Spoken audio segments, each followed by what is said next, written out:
मेरे लोगों को जाने दो। मूसा और हारून ने फिरौन से कहा, इस्राएलियों का परमेश्वर कहता है कि तुम उसके लोगों को जाने दो, नहीं तो बुरी बातें तुम्हारे साथ होंगी। पर फिरौन ने उनकी नहीं सुनी। इसलिए परमेश्वर ने मिस्र में पानी को लहू में बदल दिया, कोई भी इसे पी न सका। तब उसने मिस्रियों के घरों को मेंढकों से भर दिया, हर तरफ मेंढक थे। फिर भी फिरौन ने उनकी नहीं सुनी। इसलिए परमेश्वर ने मिस्र के आकाश को कुटकियों से भर दिया, वो वहां धूल के समान भर गई। फिर उसने मिस्र के देश को डांसों से भर दिया, फिर भी फिरौन ने उनकी नहीं सुनी।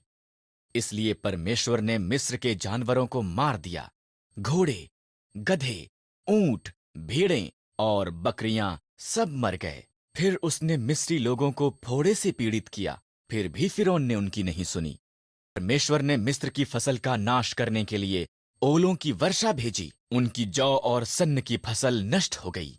तब उसने बचे हुए फल को खाने के लिए टिड्डियां भेजीं, फिर भी फिरौन ने उनकी नहीं सुनी।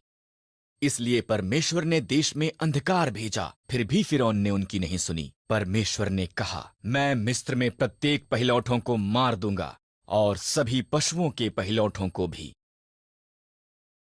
मेरे लोग एक मेमने को मारें, उसे खाएं और उसके लहू को उनके द्वार की चौखट पर लगाएं। मैं लहू को देखूंगा और उनके घरों को छोड़ दूंगा, उनके बच्चे नहीं मरेंगे। तुम इसे फसह कहोगे और सदा उसे याद रखोगे।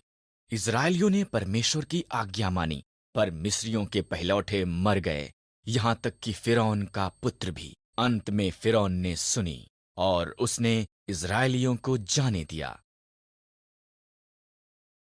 एक बच्चा और एक झाड़ी। मिस्र इस्राएलियों से भरा हुआ था। नया फिरौन डरता था कि इस्राएली बेहद शक्तिशाली बन जाएंगे, इसलिए उसने उन्हें गुलाम बनाकर उनसे बेहद बुरा बर्ताव किया। फिरौन ने आदेश दिया कि सभी इस्राएली लड़के मार दिए जाएं। एक स्त्री ने अपने लड़के को टोकरी में रखा और उसे नदी के किनारे छोड़ दिया। उसकी बहन उसे देखती रही। फिरौन की बेटी नदी के किनारे नहा रही थी। उसे बच्चा मिल गया और उसने उसे रखने का निर्णय लिया। उसकी बहन ने उसके पालन पोषण के लिए उसकी माता की सहायता की पेशकश की। फिरौन की बेटी ने उसका नाम मूसा रखा। मूसा बड़ा हुआ। एक दिन उसने देखा कि एक मिस्री इजरायली को मार रहा है। मूसा ने मिस्री को मार दिया और मिद्यान को भाग गया और 40 साल तक एक चरवाहा होकर रहा। मूसा होरब पर्वत पर अपनी भेड़ों की निगरानी कर रहा था। परमेश्वर की आवाज एक जलती झाड़ी से बोलने लगी, मूसा, मेरे लोग कष्ट में हैं, मैंने उन्हें आजाद कराने के लिए तुझे चुना है। मैं नहीं कर सकता, मूसा ने जवाब दिया। मैं तुम्हारी सहायता करूंगा, परमेश्वर ने वादा किया। अपनी लाठी नीचे फेंक। मूसा ने किया। वो लाठी एक सांप में बदल गई। जब उसने इसे उठाया, वो पुनः एक लाठी बन गई। अपना हाथ ढांप ले, परमेश्वर ने कहा। मूसा ने ऐसा ही किया। उसने देखा ये रोग से भर गया था। जब उसने दोबारा किया, वो चंगा हो गया था। ये जाकर फिरौन को दिखा। परमेश्वर ने कहा, मैं एक अच्छा वक्ता नहीं हूं। मूसा ने कहा, मैं तुझे शब्द दूंगा। परमेश्वर ने कहा, तुम्हारा भाई हारून सहायता कर सकता है। इस तरह मूसा इजरायलियों को आजाद करने के लिए फिरौन को बताने के लिए गया। बालों की कहानी। एक बार फिर परमेश्वर के लोगों ने उसकी आज्ञा उल्लंघना की। इस तरह परमेश्वर ने पलिश्तियों को 40 सालों तक उन पर राज्य करने दिया। तब उसने उन्हें आजाद कराने के लिए शिमशोन नाम के एक व्यक्ति को चुना। एक स्वर्गदूत ने शिमशोन की माता से वादा किया था कि वो पुत्र को जन्म देगी। शिमशोन को परमेश्वर के साथ 3 वादे करने होंगे। कभी भी मदिरा नहीं पीना, कभी भी मुर्दों को नहीं छूना, कभी भी अपने बालों को नहीं काटना। परमेश्वर ने शिमशोन को बहुत शक्तिशाली बनाया।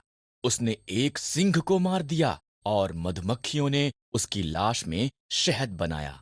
शिमशोन ने परमेश्वर के साथ उसके वादों में से एक को तोड़ते हुए मरे हुए सिंह को छू लिया, यहां तक कि उसने शहद भी खाया। शिमशोन को दलीला नामक एक स्त्री से प्रेम हो गया।